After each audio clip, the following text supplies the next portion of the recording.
in this third lecture of the module 10, we will continue with the resistance to continue with the masonry walls resistance against load, which we started in the last class. Now, if we recall what we did in the last class and the last lecture, we talked about basic compressive stress, and which we find out from the unit strength and mortar strength. So, once you know the basic compressive stress, that is permissible basic compressive stress, there are several other factors which actually affect the strength. There are other factors which affect the strength. So, we will discuss some of them today and some of them we will discuss in the next lecture. Now, stress reduction factor is one of them, and that is due to effect of slenderness and eccentricity.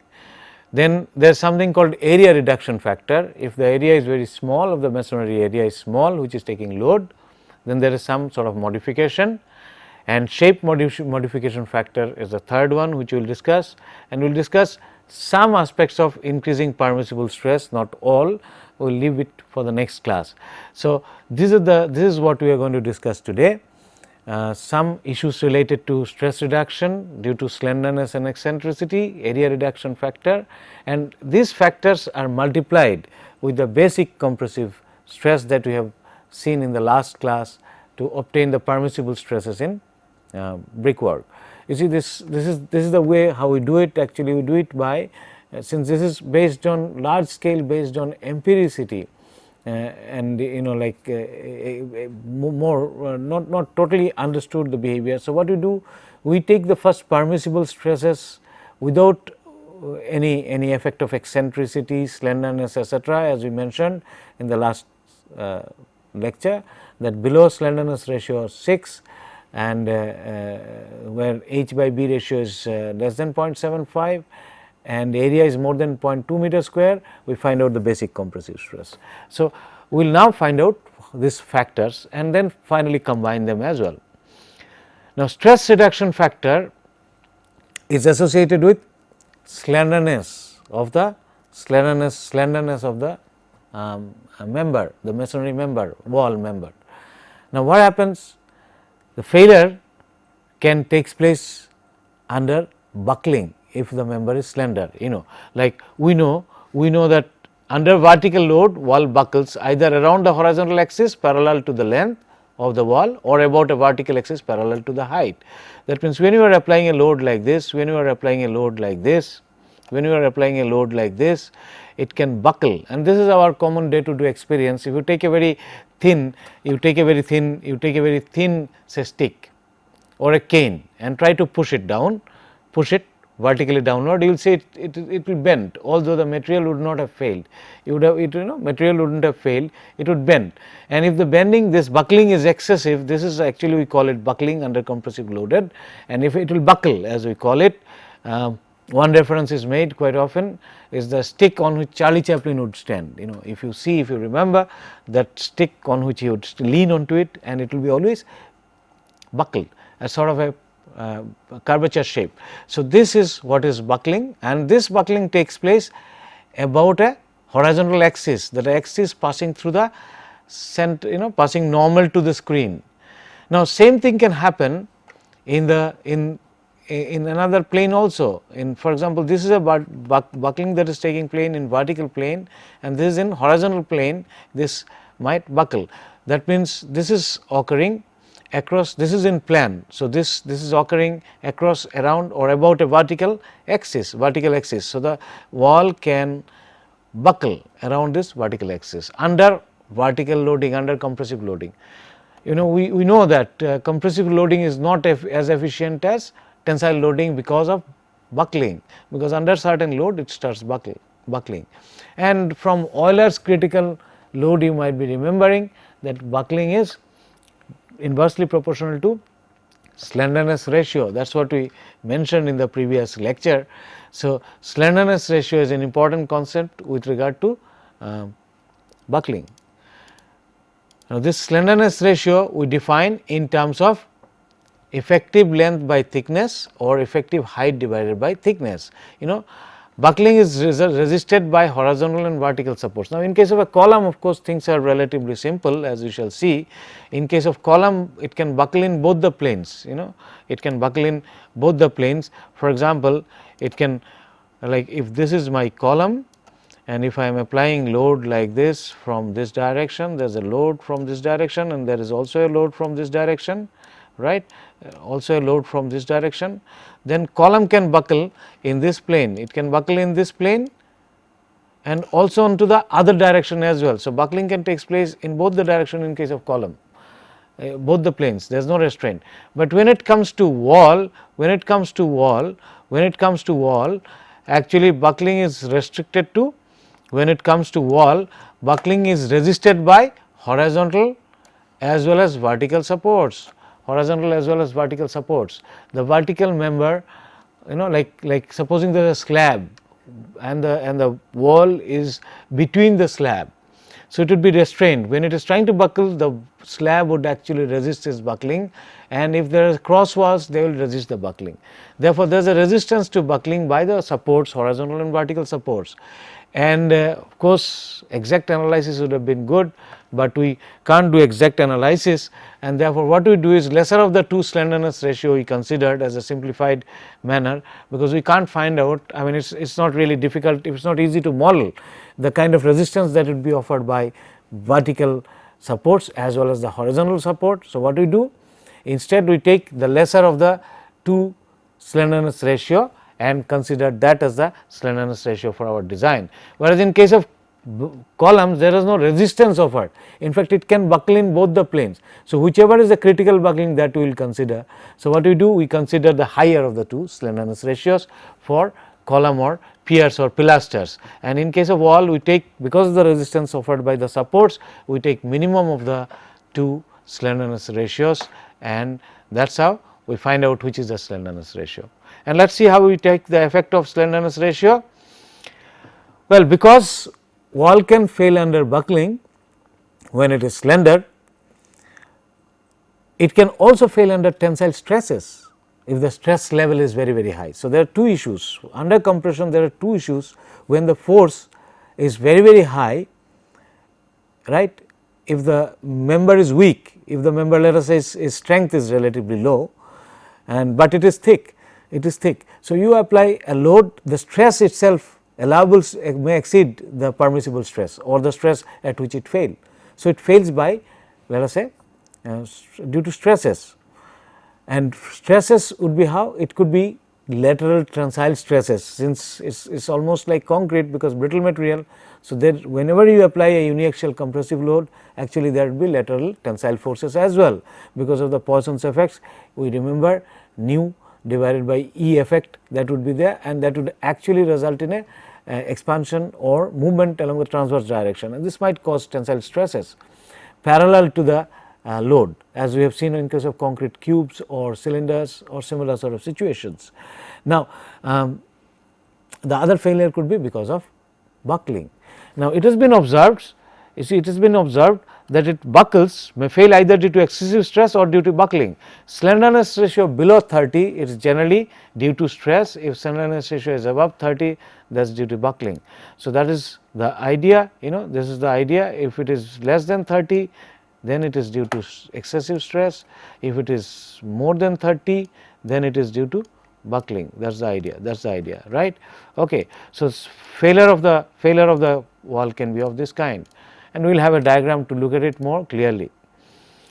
Now, how do we find out effective height? We will come to the effect of slenderness ratio. How do we find out effective height? Because effective height also takes into account of the resistance provided to buckling by the horizontal supports.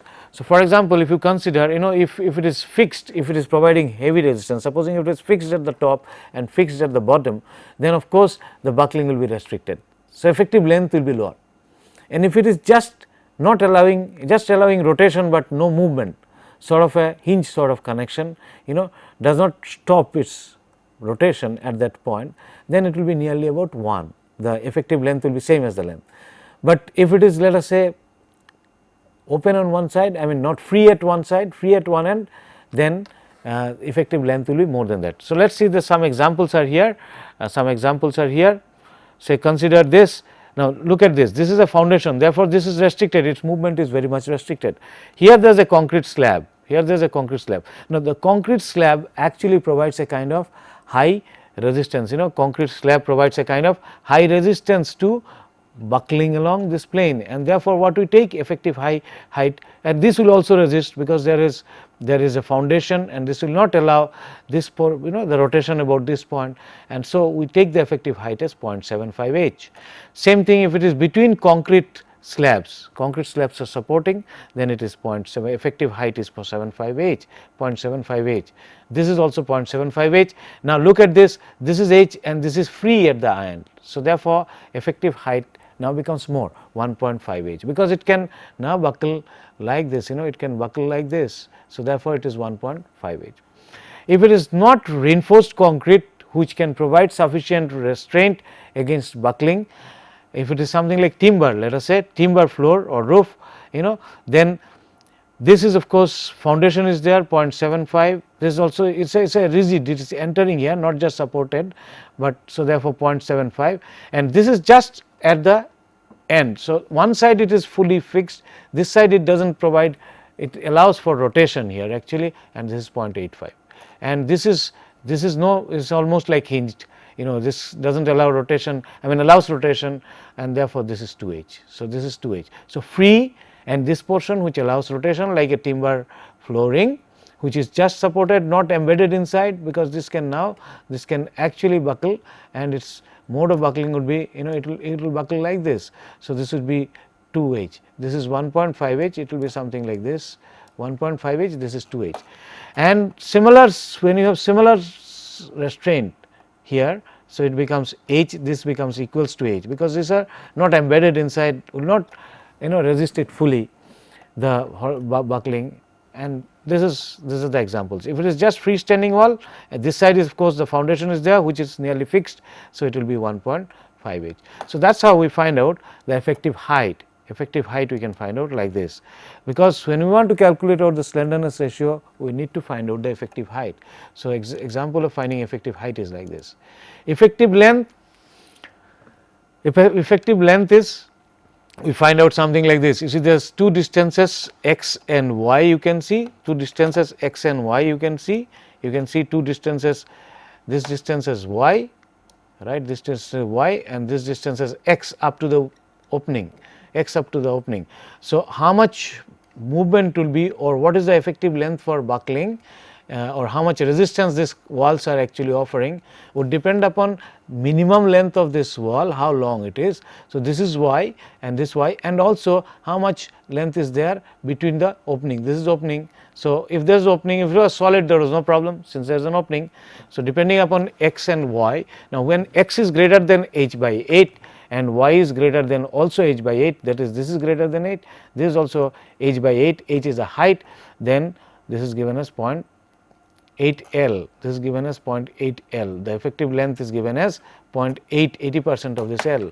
Similarly, when it is greater than h, and this is also greater than h, and it is also greater than h, right, this one, this is y is greater than h by 6, sorry, and this is greater than h by 8. So, this is given as 0.9. Similarly, h by 8, y greater than h by 6, L is equals to L. So, these are three cases which are shown here. Similarly, the other cases are given.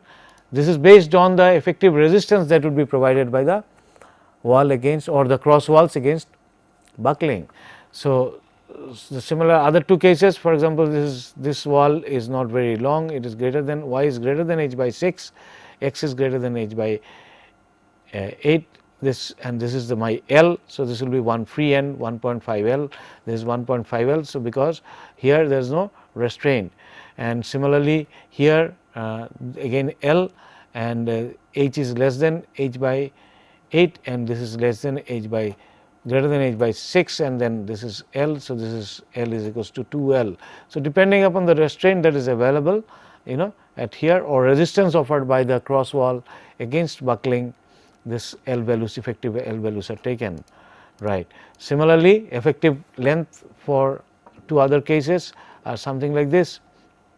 when the opening very close to this here, this is given as L equals to 1.5 L1, L is equals to 1.5 of L2.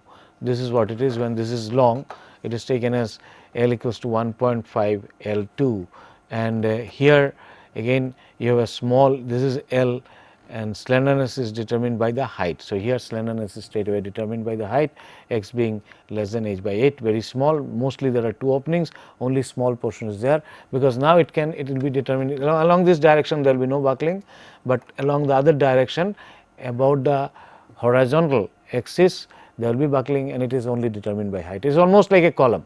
This is almost like a column. So, that is how we find out the effective length and effective height, and once we have found out the effective length and effective height, we know the slenderness ratio, because effective length divided by the thickness and effective height divided by the thickness, we find out there are 2 slenderness ratio, whichever is less we take that because the resistances offered by the horizontal and vertical support, that is what we are taking into account, right. Now, the failure of the wall, as we said, this is tensile splitting, because when you apply vertical load, this will actually there will be transverse movement on the other direction, right. Remember something similar to the concrete cylinder, right, tensile splitting. So, this there will be there will be like when you try to apply this along this direction, there will be lateral expansion sort of, and there will be formation of lateral expansion sort, and therefore, the tensile cracks will come like this. Whereas, in case of buckling, it will look something like this, because it will try to buckle. So, you will have a zone, this zone will be under tension because of the buckling, finally, it of course results in tension. So, this will be under tension, and this side is under compression, because it is almost effect like buckling, and finally, the stresses will become very large to cause failure. So, buckling failure is something like this, tensile splitting is something like this. So, what do you see that in effect we see that when you have a slender member, or slenderness ratio can bring down your load carrying capacity, it can bring down your load carrying capacity, right. When it is not slender, it will fail like this, but a slender member will fail earlier than this sort of member. So, slenderness has some effect on load carrying capacity, and we take it through a multiplying factor, as I mentioned earlier. What about eccentricity? Well, as we know, because for all practical purposes we never will be able to put the load right onto the center of the load. Effective centroid of the action of load, or effective the point through which the load is acting, will hardly be coinciding with this. I have given some example in the last lecture, saying that when, let us say, when when you have a slab coming from this side and slab coming from this side, and if the spans of the slabs are different, the pressure that they will apply here, they will not be they could be there could be eccentricity due to that.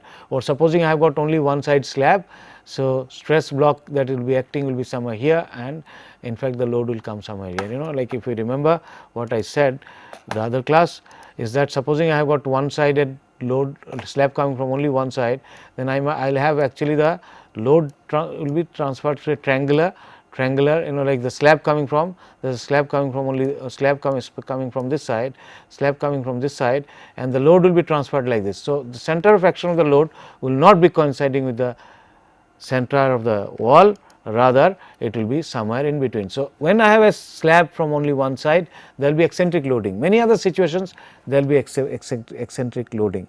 It is very difficult to have concentric loading. Most of the practical cases there will be, it will be very difficult. So, when you have eccentricity, the total eccentricity, this load is concentric load some amount, and eccentric load is W2. Net eccentricity we find out like this, the E bar as shown here, as the point where the total load is acting will be calculated like this, where W2 into E is the eccentric load, W is the axial load. This axial load will come from the wall on top. A wall on top, the axial load will come, but if there is a slab or a beam resting onto it, this will always introduce some sort of eccentric loading, because I said the load transfer from the beam to the slab, beam to the wall, or from slab to the wall will be always a triangular kind of distribution. So, its net effect will be to transfer it somewhere in between and not exactly at the center. So, you will have always some concentric loading plus some eccentric loading. Let us say E is the eccentricity of the eccentric loading, then effective eccentricity could be defined something like this, which is W2 into E, taking moment about this point. So, W is equals to W1 plus W2, W is equals to W1 plus W2, this is W.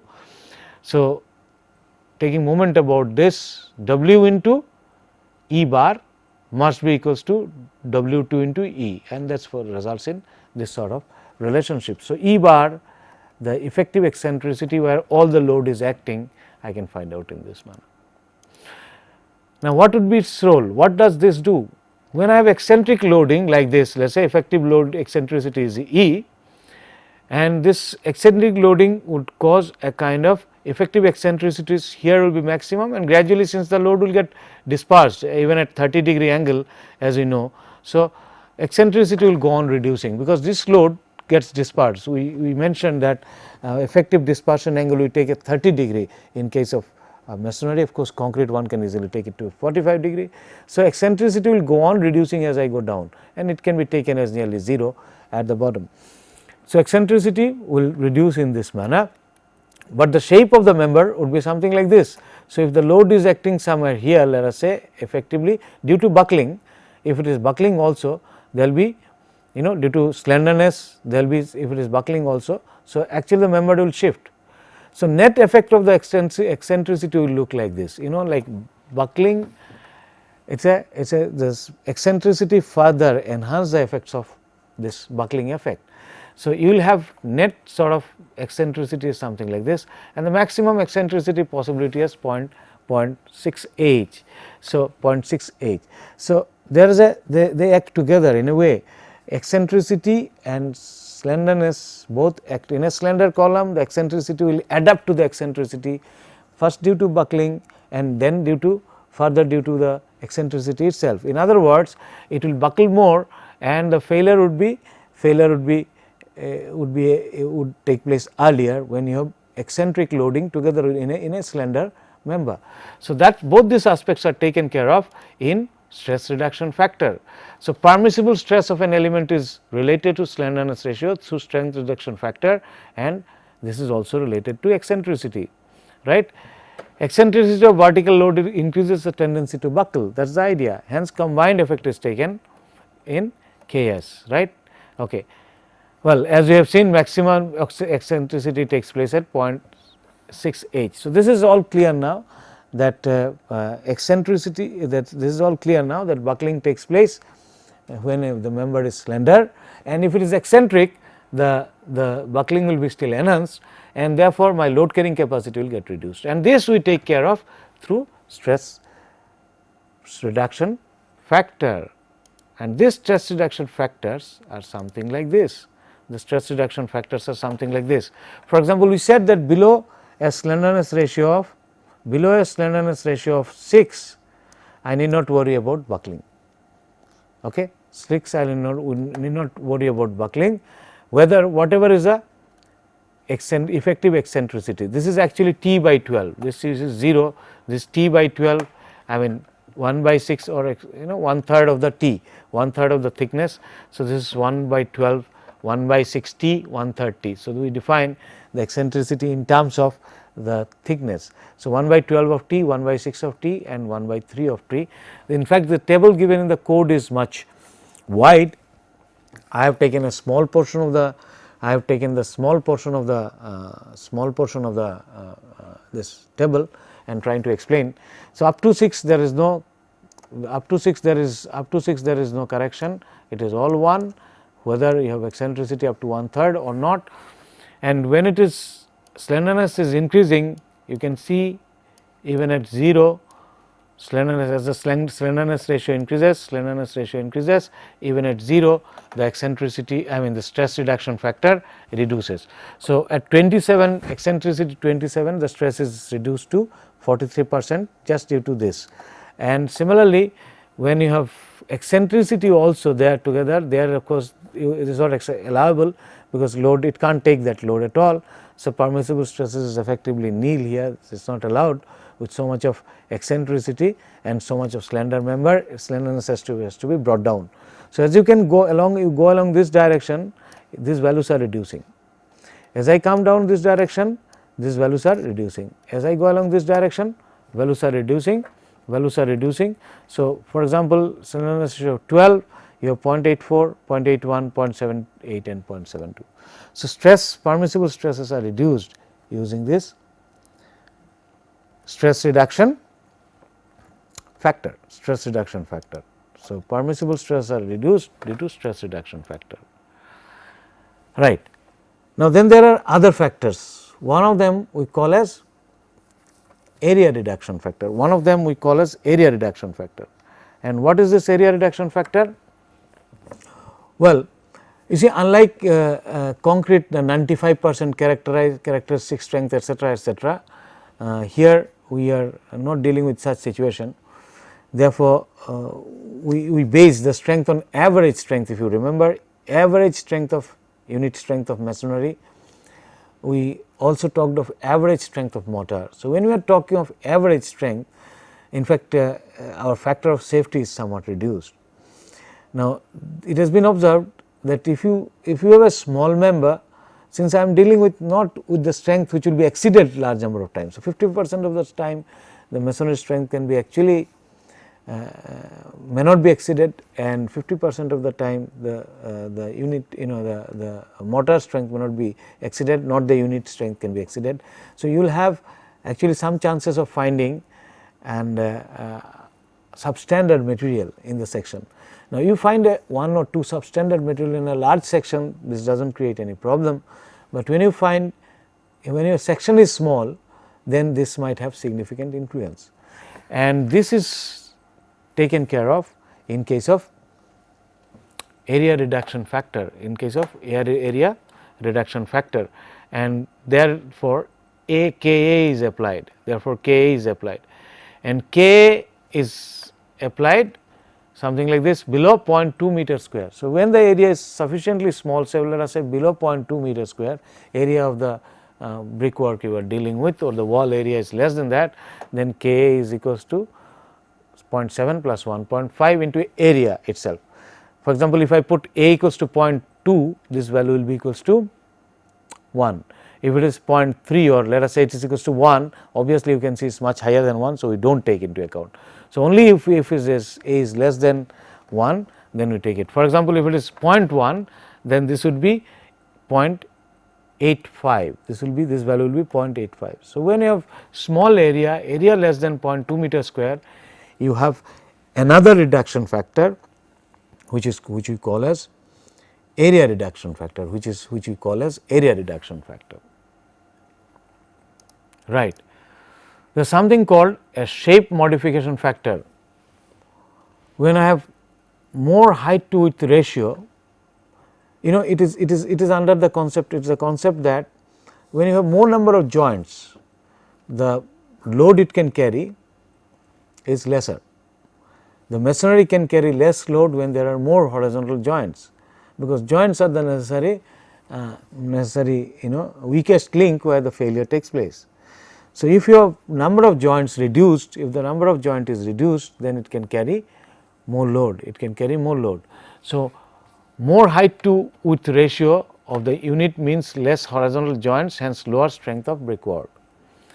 So, that is what the idea is, and then we apply a shape modification factor called Kp, and it has been observed if the strength of the masonry unit is relatively high, this effect gets nullified, because in that case the aspects of shape is taken care of, it is taken care of because strength of the unit of the masonry is relatively large. So, in such situation the modification due to it can withstand higher load, and modification due to the shape modification, the modification due to this number of joints, this is relatively less, in case of stronger masonry units. So, anything above 15 MPa unit strength is usually you can ignore the shape modification factor, but unfortunately most of the bricks, clay bricks particularly in India, is of course below this. So, most often we will have to use this, and this is not also applicable if LH by B ratio is less than 0.75, as we shall see from the table. So, up to height to width ratio of 0.75, this value is equals to K is equals to 1. So, beyond that is only some corrections are needed, and this correction has been suggested in the form of a table again. So, this correction has been suggested in form of a table again. So, height to width ratio 0.75, shape modifier for unit strength 5, 7.5, 10 and 15. As I said, this depends upon the unit strength. Higher the unit strength, this effect vanishes, because then the brickwork is sufficiently strong, and this effect relatively becomes much less. The modification due to the shape becomes much less. The brick can take a lot more load in such situations, and number of joints, effect of the number of joints actually somewhat gets reduced. So, what we observe here, then we observe here that as my strength increases 5, 7.5 MPa, 10 MPa, 15 MPa, these are all in MPas, 5 MPa, 5 MPa, this is MPa, this is in MPa, this is in MPa. So, these are all in MPas 5, 7.5, 10, 15 MPa, and this is height to width ratio. So, as I increase this height, number of joints reduces, and therefore, my strength increase, my strength increase takes place. Now, my strength increase will take place because number of joints will increase, and as I go to the higher strength, this effect gets reduced. So, as I go along this direction, this effect is less, 1.2, 1.1, 1.1 and 1.0.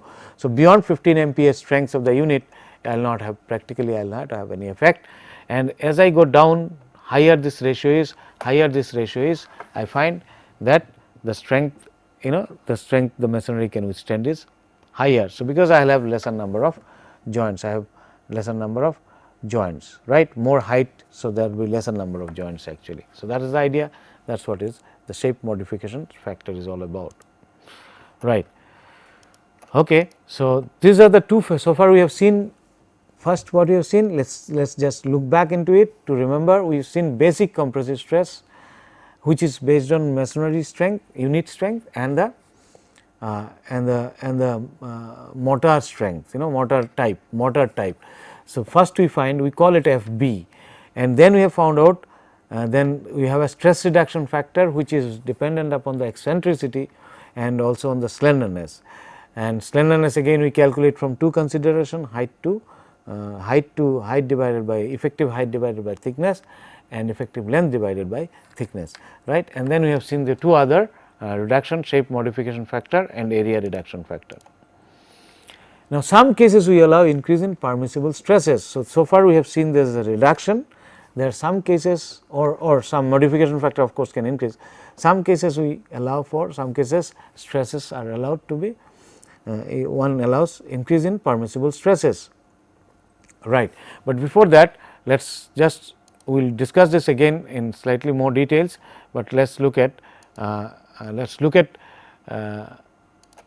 this is what we call is FB is the basic stress we have found out, multiplied by the factors, slenderness ratio factor due to Ks multiplied by Ka, and if required multiplied by Kp. This will be my permissible stress. F permissible would be, permissible stress would be given by this. So, I should calculate out the load, and the load should be less than this, if there is of course no effect of eccentricity. We will look into this in a little bit more detail sometime, take up an example calculation also. But let us look at the eccentric loading now. So, let us look at eccentric loading. You see, when we have eccentric loading, as we shall see, let us say, of course, the member can be non-slender for the time being, let us say it is not a slender member. What we have observed, that under eccentric loading there will be moment, which will be W into E, and this moment will induce actually bending, and the bending stresses will be tensile, can be tensile in some direction or compressive in the some direction, but normally tensile stresses are not allowed in masonry, it is assumed that masonry will crack under tensile loading. So, we are talking of bending in such a manner that I will have compressive stresses in the brickwork only, compressive stresses in the brickwork only, right. But then what is the situation?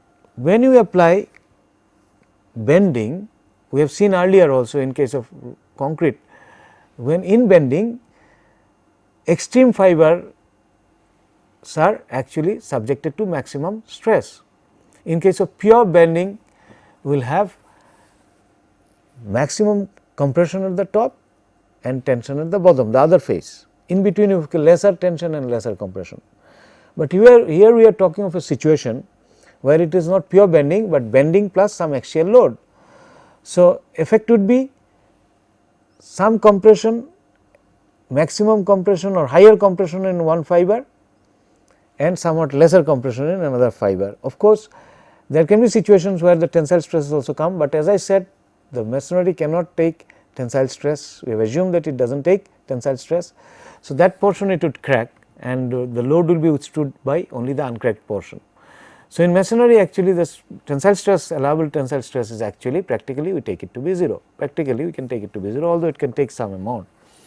So, what we are doing in such situation, as we shall see through the diagram, so one face, since I do not allow tension. So, the minimum stress could be 0 compression, 0 and to a maximum compression.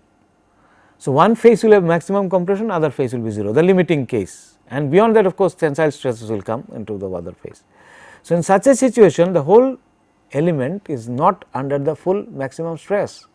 Direct compression, the whole section will be under full stress, full maximum stress, whereas in case of bending only one face is under maximum stress. So, in such a situation possibility of withstanding this stress is more than if it was under pure compression.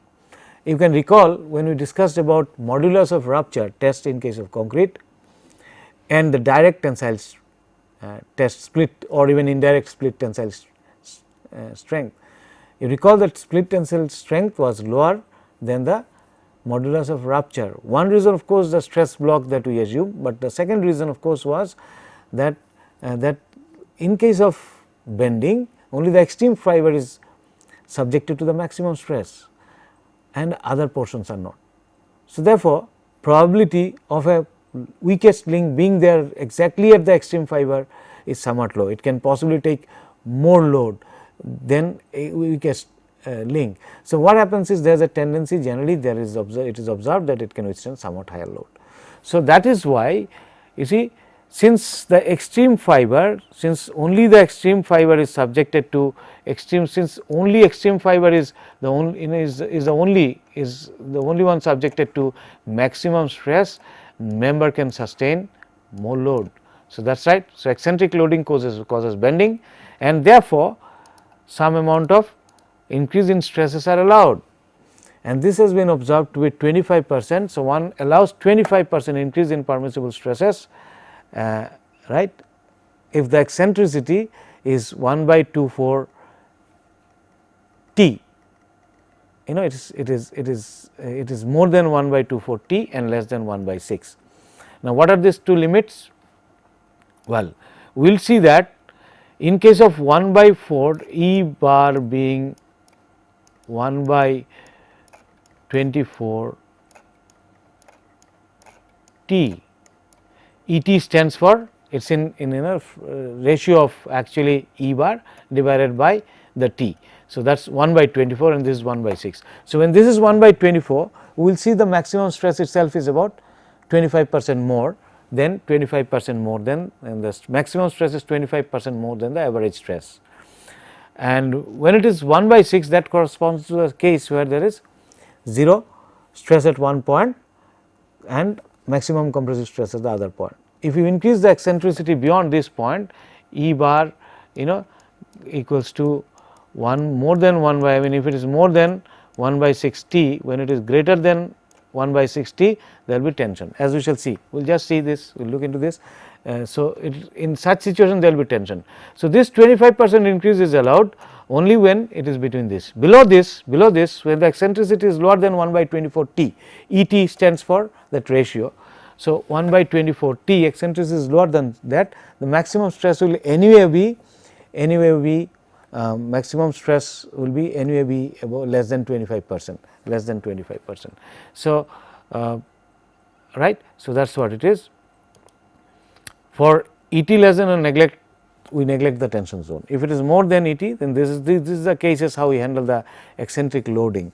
Of course, all other factors are always there, but you can increase the stress still by 25%. We will see through an example, but let us see why this, how these are. And now eccentric loading, if you remember, if I have a, okay, let us say before eccentric loading, let us see the pure compression. So, my concentric loading, Wx straight away here, Wh straight away here, and I will have, this is T by 2 and this is also T by 2, and I will have uniform stress throughout, which I call as Fc. So, uniform stress throughout, and since 1 meter of the length, this side I will take 1 meter, right. So, area is equals to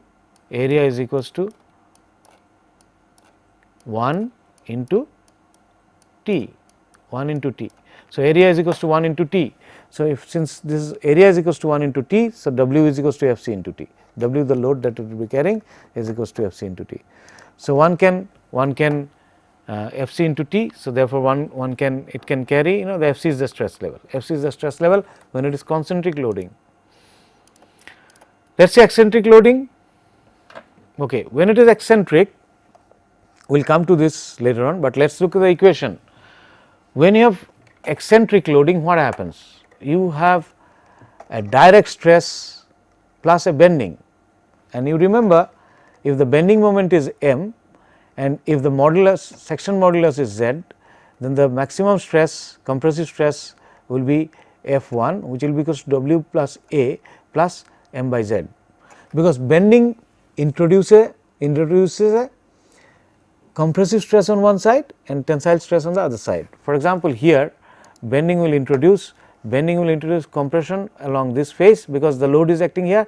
So, it will actually more compress here, along this direction there will be more compression, here it will have more compression, here this bending W into E bar will cause a kind of tension. So, there is a tension it will cause, here it will try to press more, on this side it will try to cause tension, So, it would be something like this, the bending. So, this face, if you look at it, it will bend like this face, this part of the wall, this face of the wall will bend like this. So, it will get actually shortened, whereas this will get elongated a little bit, it will bend in this plane, it will be something like this, bent in this plane, and therefore, bent in this plane. So, you will have shortening here, I mean sorry, yes, other round, this will not be other round actually.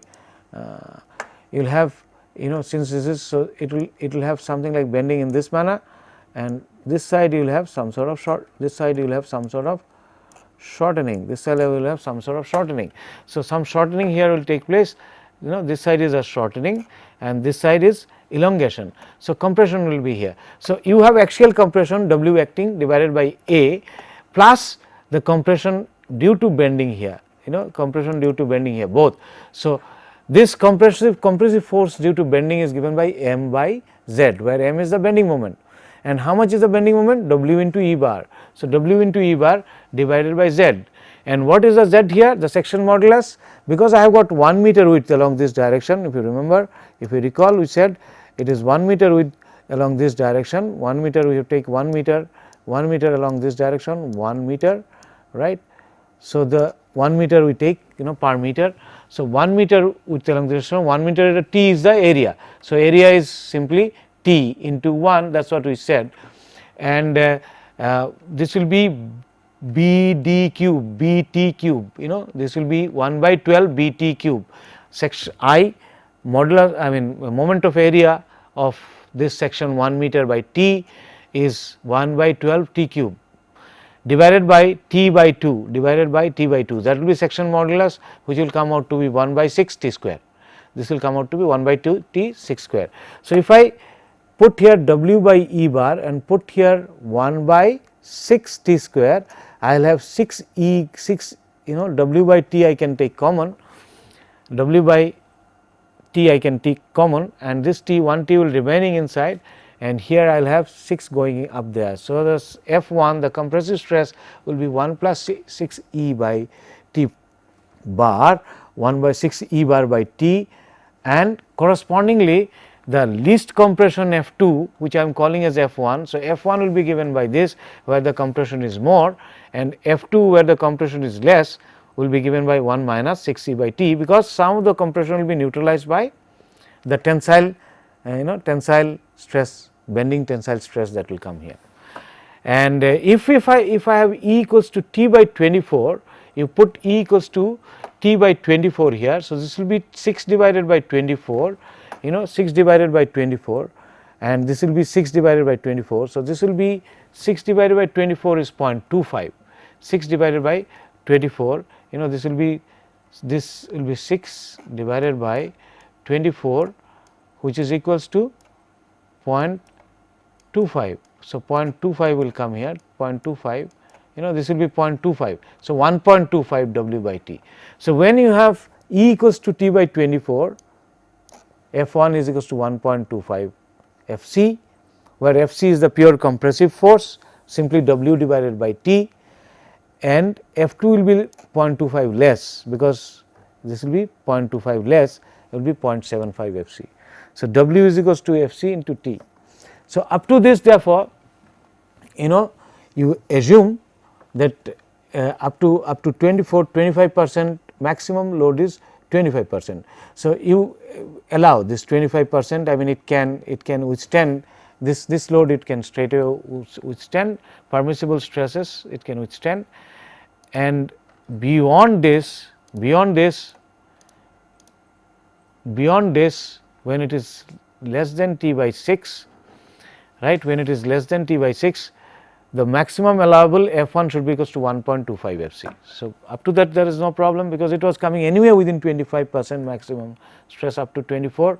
So, less than eccentricity less than 24, less than 1 by 24, permissible stresses would be whatever you find, there is no problem, because if you exceed by 25% there is no problem.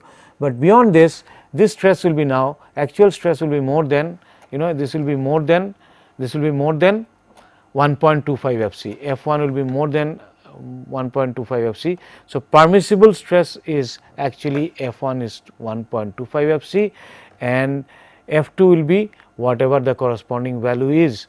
So, the load that it can carry, if I want to find out if the eccentricity is more than 1 by T by 24 and it is less than T by 6, then I can, the load it can carry is given by 1.25 Fc T divided by, from this formula straight away, 1.25 Fc into T divided by W, T, I mean W I want to find out, 1.25 Fc into T divided by 1 plus 6 E bar by T. So, that is the permissible maximum load it can carry, that is the maximum load it can carry when it is between T by 6, because we said that we can increase it by 25%, we can increase it by 25%, but anything beyond that is not allowed. That means, you can't, although your stresses here would be actually would have been more, but what is permitted is an 25% increase is allowed, permissible stresses 25% is allowed. So, accordingly, therefore, you can calculate out how much load it can carry, provided the eccentricity is more than T by 6. Let us see with the case of T by 6. So, when it is equals to T by 6, when it is equals to T by 6, E equals to T by 6, put back into the formula 1 minus, put it 1 minus 6 E by, E is equals to T by 6. So, this term will become equals to F2 will become equals to 0, F2 will become equals to 0, F2 will become equals to 0, and here the stress would be maximum, and that is equals to 1.25 Fc. So, F1 is equals to 1.25 Fc. So, W, the load it can carry, let us look at it again, because you see what we are trying to do is, we are saying F2 is equals to 0, and therefore, F2 0 corresponds to 1 minus 6 E by 1 minus. So, this corresponds to 1 minus 6 E bar by T equals to 0, and if you find out now value for E bar, you will find that it comes out to be T by 6. So, this is equals to T by 6 when this will be equals to 0. And what is the permissible load? So, E bar is equals to T by 6, that is what we have seen. And then what is the permissible load? Because this is value can be 1.25 Fc. So, 1.25 Fc is value, this value 1.25 Fc. So, what is the load it can carry? Because total load is equals to, total load is equals to W should be equals to F this value multiplied by this value multiplied by this value multiplied by the length T half. So, it will be half half F this is the maximum stress, let us say Fc, or F1 let me call it. So, half F1 into T must be equals to W. So, half half F1 into T, that is half of Fc, this value into T, that must be equals to W, that must be equals to W, that must be equals to W. W is equals to, therefore, Fc, therefore, one can find out half Fc into T, that was equals to W. If I take moment of this one, this is the area is equals to half Fc stress multiplied by the my 1 meter plus this length, that is the force, and that must be equals to W. So, half of this load, whatever is the load, and that is equals to 1 point stress here. So, that is equals to 1.25. So, one can find out from this expression W is equals to this much. Let me just write it down there, or let us just explain. 1.25 Fc into T, that is the total, this is the stress multiplied T into 1 into 1. So, this is the total area, and this is the maximum stress permissible, that must be equals to, and half of this, because divided this is a triangle, this is a triangle. So, divided by 2, that must be equals to W. So, if I calculate out W from this formula, I will get the maximum permissible W is equals to 1.25 T by 2, W, I can get an expression for W from this, and that is what we have done. In the case, you will see W is equals to 1.25 T divided by 2. So, W is equals to 1.25 by 2 into T, because the area of this triangle is 1.25, this value should be 1.25 Fc, this value should be equals to 1.25 Fc multiplied by this length T into half, that is equals to W. Total force must be same, and that is what we are doing, and we find W equals to this, W equals to this, that is right. So, that is how we find out when it is purely under compression, that is the limiting position when it is purely under compression. Now, if you have further load increase above this, then what will happen? There will be tension in this zone, and we assume that it cannot take the tension and it will crack. It cannot take the tension, it will crack. So, I will have some length here, I can derive an expression for such length, and this will look like this. So, average stress I can think in terms of is half into F1 by 2. If this is F1, in this side if it is F1, let us say, in this side if it is F1, then the average stress will be, because the other side is 0. So, average stress will be F1 by 2, and maximum permissible stress is 1.25 Fc. Maximum permissible stress is 1.25 Fc. So, this we know, this is known to us. So, F1 that would be, F1 would be equals to 1.25 Fc, 1.25 Fc, So, F1 will be equals to 1.25 Fc. So, that is what is known to us, this is known to us. So, F1 divided by 2, F1 divided by 2 is the average stress, because this is maximum here 1.25 Fc and 0 here. So, average is this 1.25 Fc by 2.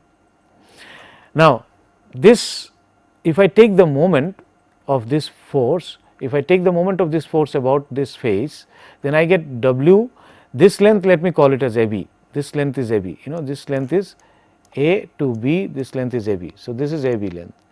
So, the moment of this force about this face is W into AB divided by 3, because it is a triangle.